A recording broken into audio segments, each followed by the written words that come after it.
Assalamu alaikum to all the participants and the viewers who are watching me live on my Facebook named as Mariam Zulfikar Shaining Wali. I welcome to all of you in today's podcast series. Um, Myself, Mariam Zulfikar Shaining Wali, working as Vice Principal at Jehan School Online Academy and Facilitator at Jehan AI Teachers Institute Teacher Training Bootcamp for 2 months. I once again resumed my AI sessions to improve my communication skills and learn lots of different things about different topics. So, for this, let's connect the call with an amazing AI tool. Today is my favorite one, the Perplexity. So, let's connect the call.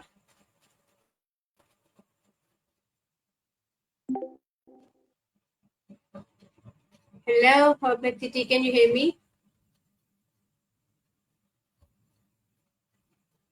Yes, I can hear you loud and clear. How can I help you today? Okay, Perplexity, can you please share the information today's topic that I want to explore with you? And that is learn how to learn. I want to explore different ways on this topic. And my first question with you is what does mean to learn how to learn in today's digital world? Learning how to learn in today's digital world means developing skills to find, understand, and apply information effectively from online resources. It's about critical thinking, evaluating sources, and being adaptable to new tools and technologies. It also involves using digital platforms to enhance learning efficiency and practicing self-discipline with all the distractions online. Okay. How can self awareness improve my learning process? Self-awareness helps you recognize your strengths, weaknesses, and learning preferences. When you know how you best absorb information, maybe through visuals, reading, or hands-on practice, you can tailor your learning approach. This reduces frustration and makes your process more efficient. Self-awareness also helps you track progress and make adjustments when something isn't working. In short, the better you know yourself, the more effectively you can learn. Okay, but perplexity, why is that important to reflect on an individual's learning style regularly? Reflecting on your learning style regularly is important because both you and the world constantly evolve.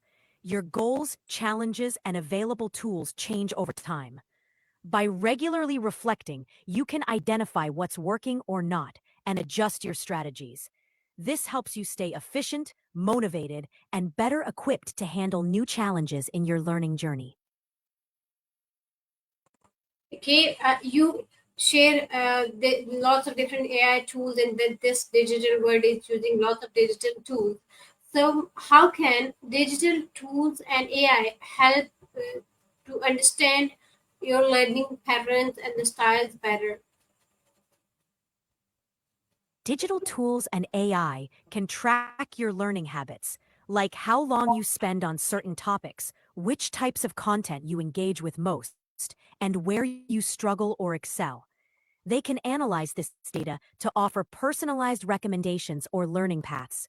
For example, some platforms can suggest the best time of day for you to study based on when you're most active, or point out which formats, videos, quizzes, or reading help you retain information better.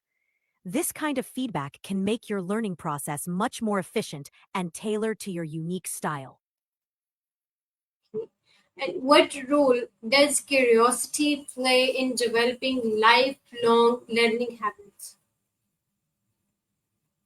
Curiosity is the driving force behind lifelong learning. When you're curious, you naturally seek out new knowledge and experiences. That constant desire to understand and explore keeps your mind active and open to new perspectives. It encourages you to ask questions, experiment, and seek out new challenges.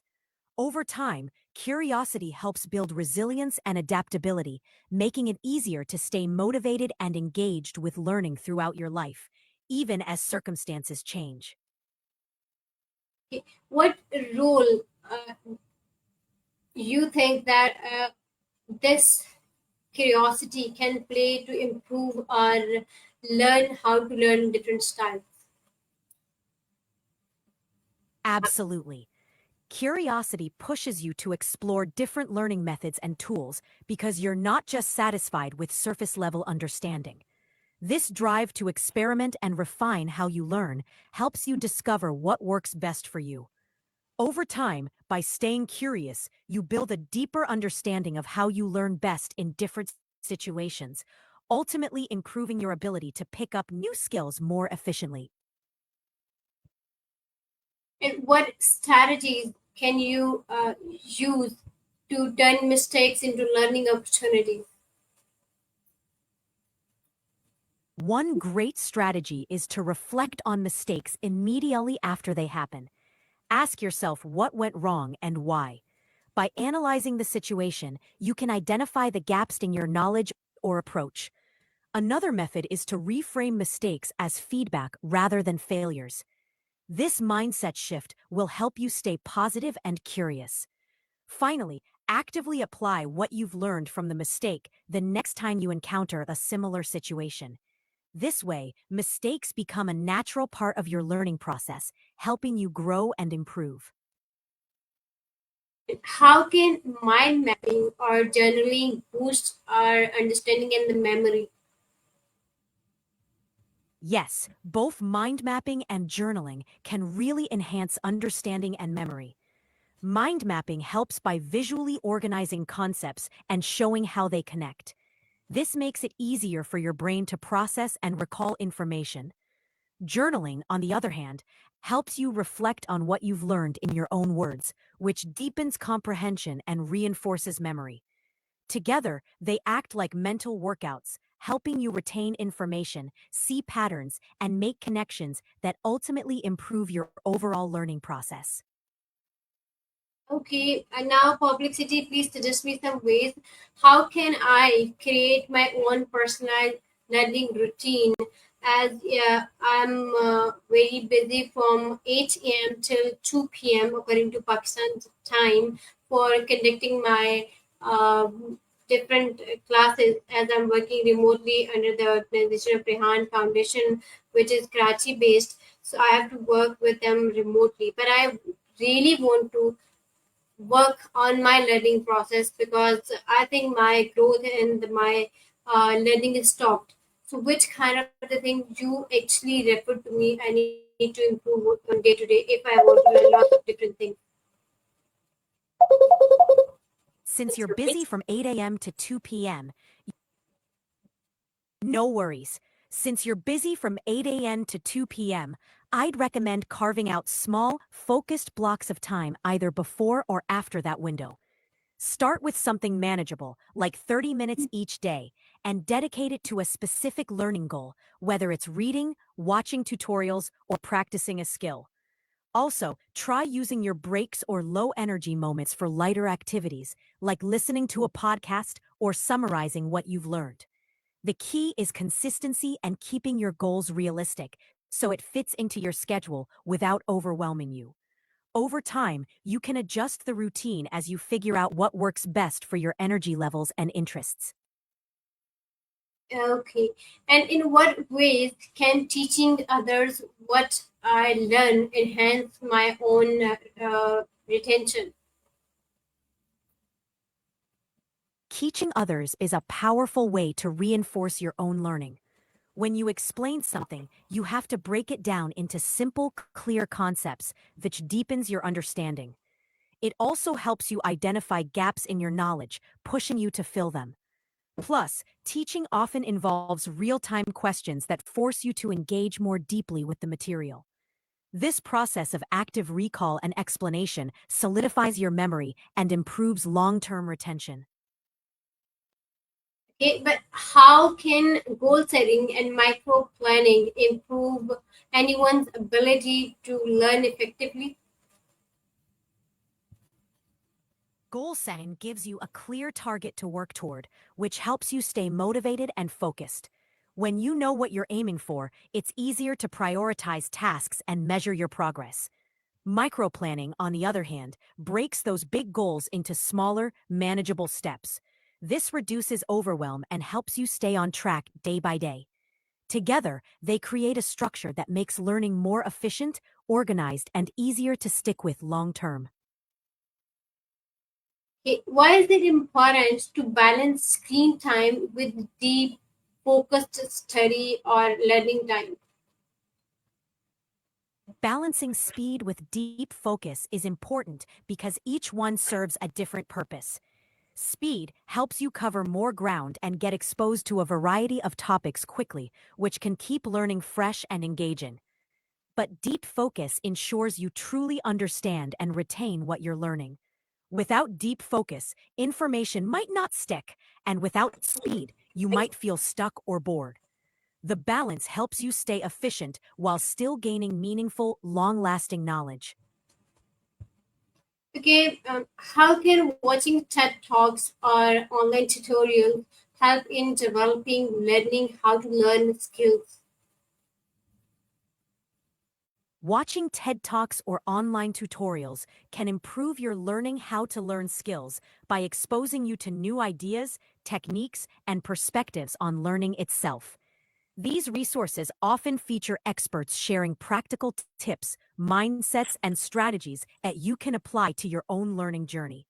They can inspire curiosity, broaden your understanding of different learning methods, and introduce you to tools or approaches you hadn't considered before. Over time, this exposure helps refine how you approach learning and adapt to new challenges. What is the significance of tracking your progress and celebrating small wins while learning? Tracking your progress and celebrating small wins is crucial for staying motivated. When you keep track of your progress, you can clearly see how far you've come, which boosts confidence and keeps you focused on your goals. Celebrating small wins along the way reinforces positive behavior and helps maintain momentum, especially during challenging times. It creates a sense of achievement and reminds you that every step forward counts, which ultimately strengthens your commitment to lifelong learning. How can community based learning accelerate anyone's growth? Absolutely. Community-based learning can be a huge asset to personal growth. When you engage with a community, you're exposed to different viewpoints, shared resources, and collaborative problem solving. This not only accelerates your learning, but also helps you grow socially and intellectually. Being in a community creates a support network that can motivate you, give constructive feedback, and help you stay accountable. It's a powerful way to learn from others' experiences while contributing your own knowledge, which fosters continuous growth. But sometimes these communities based learning actually demotivates you. Then how you need to go for learn how to learning style. If community-based learning doesn't quite motivate you, that's okay. Everyone has different preferences and learning styles. In your case, you might benefit more from a self-directed approach. That means focusing on personalized methods like setting your own goals, following your curiosity, and using digital tools to learn at your own pace. You can still practice reflection, experiment with different learning techniques, and track your own progress. The key is to find what excites you personally and build your learning routine around that. So even if a community doesn't push you forward, you can still thrive by learning in a way that suits your individual style. But perplexity, as when we are learning in a community-based learning style, you know what? Lots of the people have different kind of the interests and different kind of the niche they want to explore. So how a community can learn the same thing on the same learning pattern and the style? That's a great point. In a community, people naturally have different interests and paces. The key is fostering an environment that encourages personalized learning paths while still sharing knowledge. Communities can offer different tracks or subgroups based on interests or skill levels. That way, everyone learns at their own pace, but still benefits from collaboration when interests overlap. Regular check-ins or group discussions can help align shared goals while respecting individual learning journeys. It's really about balance, creating space for both personal growth and collective learning. Okay, thank you so very much for sharing this wonderful information on this such an amazing topic. Learn how to learn. That's really kind of much needed right now because I'm planning to work on a certain goal. So I need to figure it out this topic. So I hope my viewers also learn lots of different things by watching this. So thank you so very much. I'll be back with the different topic by tomorrow. Till then, bye bye.